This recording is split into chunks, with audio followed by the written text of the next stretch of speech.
السلام علیکم ورحمۃ اللہ وبرکاتہ۔ اہل مظفر نگر بطور خاص علماء مظفر نگر کے لیے بہت ہی افسوسناک خبر۔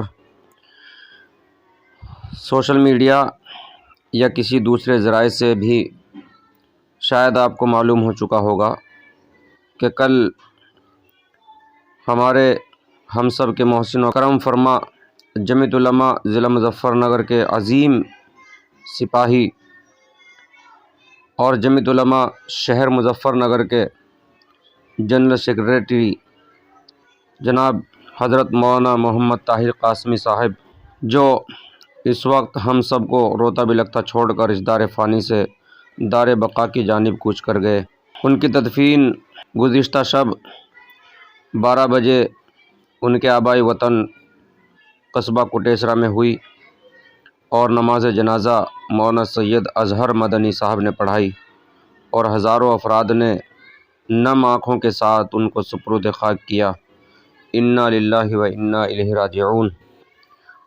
ہم سب دعا گو ہیں کہ اللہ تبارک و تعالی ان کی کروٹ کروٹ مغفرت فرمائے اور جنت الفردوس میں جگہ عطا فرمائے، ان کے اہل و عیال اور ہم سب کو صبر جمیل عطا فرمائے، آمین ثم آمین۔ یہ پیغام ہے کلیم تیاگی صاحب، جو حضرت مولانا مہربان علی قاسمی صاحب کے صاحبزادے ہیں۔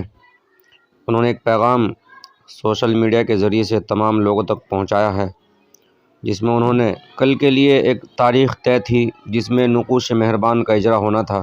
2 فروری کو میرے والد محترم حضرت مولانا مہربان علی قاسمی صاحب رحمۃ اللہ علیہ کی سوانح حیات پر مبنی ایک کتاب نقوش مہربان کا اجرا ہونا تھا، جس کی تمام ذمہ داریاں مولانا طاہر قاسمی صاحب ادا کر رہے تھے۔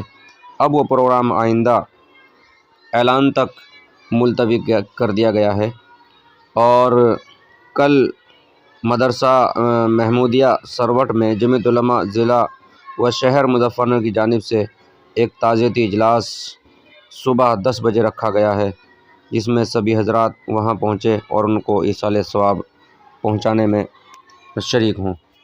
السلام علیکم ورحمۃ اللہ وبرکاتہ۔